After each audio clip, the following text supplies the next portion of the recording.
What's up everyone, Sergeant Ari right here, and today we're going to be reacting to a video about the fall of Constantinople, 1453, by the Ottoman Empire. I have not made a video in a long time, so I apologize for that. It's just working on personal stuff in school, just all that stuff has been in the way, but now it's summer, I have a lot more time. But I just recently had 400 subscribers, so thank you guys. So yeah, reacting to Kings and Generals today. Without further ado, let's get started.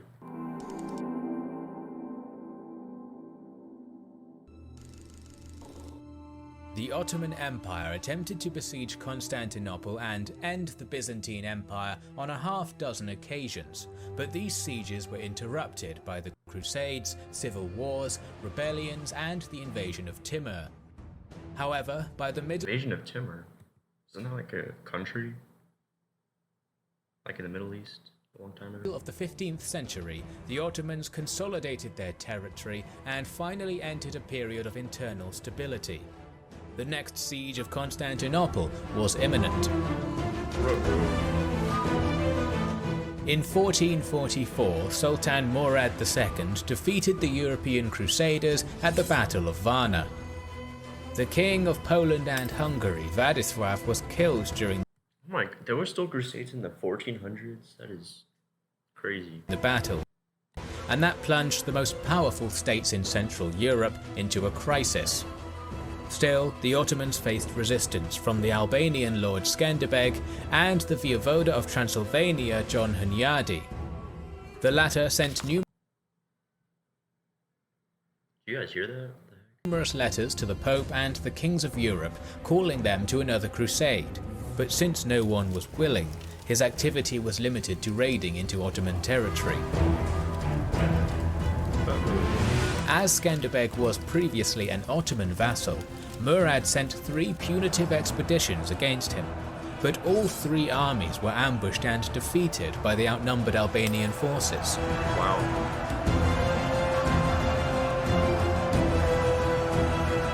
Meanwhile, the Sultan was preoccupied with minor rebellions within the empire and a campaign against the Despotate of Morea in 1446.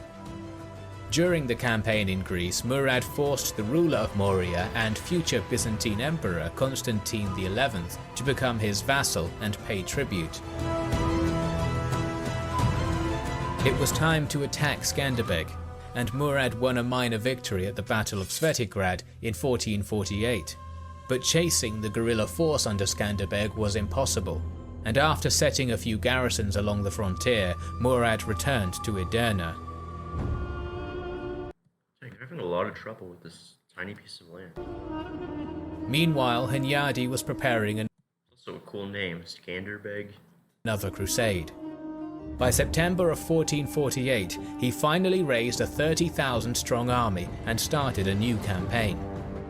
He was hoping that the despot of Serbia, Đurađ Branković, would join him, but the latter was an Ottoman vassal and refused, so instead, Serbian lands were raided. Murad knew about all this and started moving his army to prevent Skanderbeg and Hunyadi from joining forces. Subsequent events are not clear, but it seems that in October, Hunyadi moved to the field of Kosovo to wait for Skanderbeg. Some claim that the latter was blocked by Đurađ. Others think that the local Ottoman garrisons slowed the Albanian force. But in any case, on the 17th of October, the Sultan and his 50,000 troops reached the site where the First Battle of Kosovo between Lazar and Murad I took place.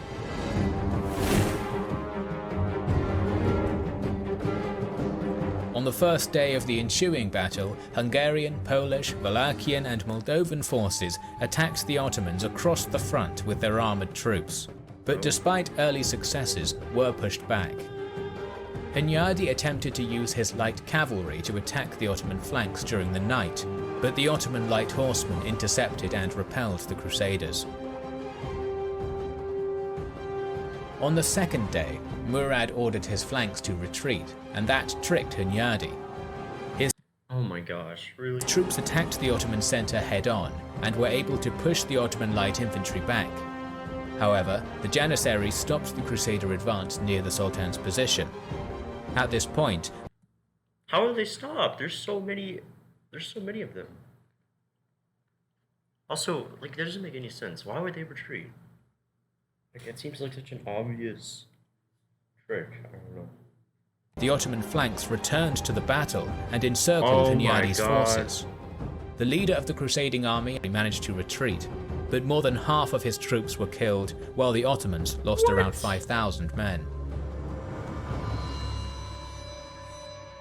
The Battle of Kosovo sealed the fate of the Balkan people for the next few centuries.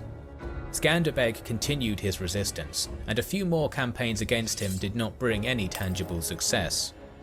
But the focus of the Ottomans, the road to Constantinople, was now open. When Murad II passed away, and his son Mehmed II came to power in 1451, look at these hats. His I wonder why they wore those giant hats. singular goal was to take the Byzantine capital. Constantinople was not the city it once was. The total number of the population was now between 50 and 100,000, and vast swathes of land within the walls were empty and even used for farming. What?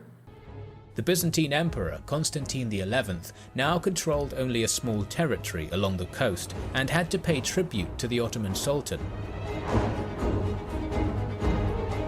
Mehmed signed treaties with Venice, Genoa and Hungary to ensure that they were not going to attack him. A new rebellion by the Karamanids allowed him to cross into Anatolia and consolidate his power in the region. Constantine XI was hoping to end the practice of paying tribute to the Sultan and threatened to support Mehmed's cousin Orhan in claiming the Ottoman throne. That gave Mehmed a reason to declare their previous treaty null and void. The Ottomans started preparing for war. What treaty?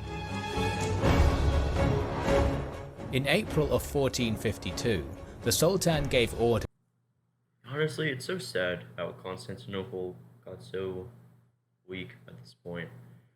Like, maybe a long time ago, the Byzantines could have easily repelled the Ottomans, but because of the Fourth Crusade, I think it was,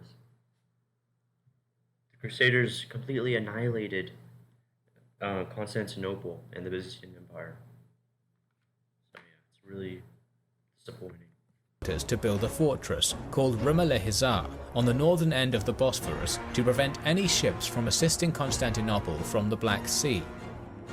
The fort was built by the end of August, and Constantine had no other choice but to start bringing his subjects into the city, storing up supplies, and sending pleas for help to the European states. Only a contingent of Venetian ships and around 1,000 mercenary soldiers led by Giovanni Giustiniani arrived to help, while most Christian monarchs ignored the pleas. The Ottomans had more than 100,000 warriors, 69 cannons, and 100. What?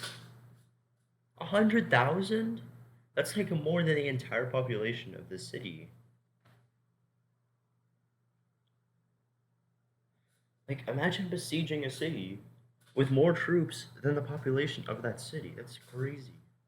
126 ships under the overall command of Mehmed II, against 7,000 professional Byzantine troops, among them 500 Ottomans of Prince Orhan, and a dozen or so cannons and 26 ships. More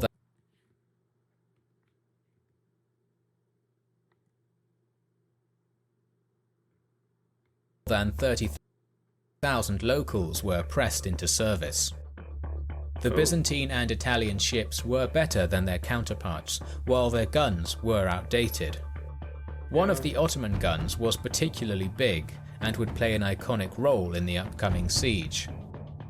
Each section of the wall would be commanded by one of the Italian commanders, with Giustiniani being the leader, while Constantine and his guard were in reserve in the Blacane Palace.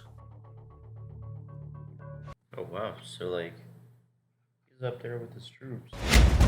The defenders repaired the walls, and a chain was set across the Golden Horn to prevent the Ottomans from attacking the walls from the sea. The vanguard of the Ottoman army arrived at the walls of Constantinople on April 1st, 1453, and began making camp the next day. The Sultan reached the city on the 5th of April and started preparing to besiege it. The giant Ottoman cannons were in place on the 6th and started blasting the Theodosian walls, but with little effect. The cannons were so massive they needed 3 hours to reload. 3 hours? What? And the Byzantines were able to repair the damage done to the walls. Oh wow. On the 7th, the Sultan ordered his light infantry and skirmishers to assault the walls, but the defenders easily repelled the Ottomans. What are they gonna do to the walls? Like, climb up? I don't... What are they supposed to do? Unfortunately for them, their biggest cannons were lost in the accident, and their smaller ones were not capable of doing much damage. The Byzantines attempted a few sallies on the 8th and 9th, but no positive results were achieved. The Ottomans started battering the city walls on the 11th, and this bombardment continued until the very end of the siege. On the 17th and the 18th, the Ottomans attempted night assaults, but the defenders held on. Ooh. Okay. On the water, the Ottoman fleet was unable to penetrate the chain and move into the Golden Horn. On the contrary, a few Venetian ships arrived and joined the defenders on the 20th of April. Oh wow. The Sultan needed to Wait, he just like went through them? What? So they didn't even try to stop them? employ a new strategy. He famously ordered his ships to be moved across land near the Oh, I forgot about this. This is crazy. Genoese colony of Pera. The ships were then set to water in the Golden Horn behind the chain on April 28th. Oh my gosh. Constantine sent his fire ships to quickly get rid of this threat, but the defenders lost this battle. What? You have more ships? From now on, Constantine had to keep at least part of his troops on the northern wall, and that weakened his defences elsewhere. Oh my Some of the gosh. Byzantine cannons were moved into the area, but they failed to defend the Allied ships, which had to return to the harbours. Their crews joined the defence. On May 6th, Ottoman cannons managed to destroy the gates of St. Romanus, and during the night their forces almost breached the defences in the area, but Justiniani arrived and fended off the attackers. On the 11th, the Caligaria gate was damaged, and the Ottomans moved in towards the Blachernae palace, but the emperor was able to push them back. The emperor? What? So he just like alone like killed off 2 little groups of troops? The Ottoman Sultan commanded an all-out assault on the 29th. A massive bombardment was followed by a light infantry assault, but despite numerical advantage, they failed to take the walls from Justiniani. Mehmed's artillery destroyed part of the gates near the gates of St. Romanus, and 3,000 janissaries were sent to attack this position. The Byzantines were able to defend once again, but the janissaries took one of the towers and planted the Ottoman flag. At this point, Justiniani was heavily wounded and carried away from the battlements. This was a massive blow to the morale of the defenders, and when a few hundred janissaries entered the city near the gates of St. Romanus, the Byzantine defences fell. What? That makes 0 sense. So they just all ran away? Citizens and defenders attempted to board the ships and leave the city. Sources say that the emperor and his last guards attempted a desperate counterattack near the gates of St. Romanus, but he was killed.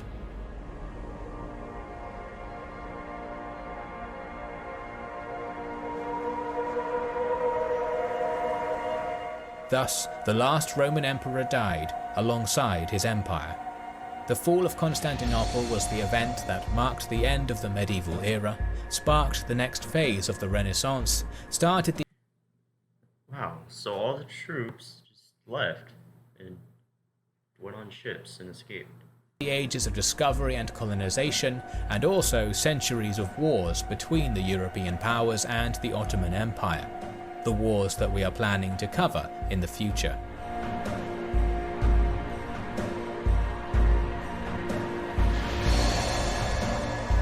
Thank you for watching our documentary on the fall. Wow. That was very exciting. You know, it seemed like Byzantines were going to be able to fend them off, but then they decided to move the troops, the ships, I mean, on land, which is crazy, and then attack them from the north. And then all the troops retreated after like a few hundred Ottomans came in. Like that makes zero sense to me. That's like so that's so depressing. Anyways. Uh thank you all for watching. Let me know what you want me to react to next, and subscribe to Kings and Generals, and goodbye. Hello everyone, if you enjoyed this video, make sure to like it and subscribe to my channel. And turn on the notification bell thingy. And if you didn't, then make sure to leave a thumbs down. But yeah, that would be greatly appreciated. And while you're at it, go ahead and watch my other videos. They're probably just as good, then if not better than this one right now. Except for my oldest videos, don't watch those. And, subscribe to these people down here, my fellow sergeants. They're other YouTubers that I either know or I have in high regards. Yeah, even my cat agrees. So, thank you for watching, and have a great day.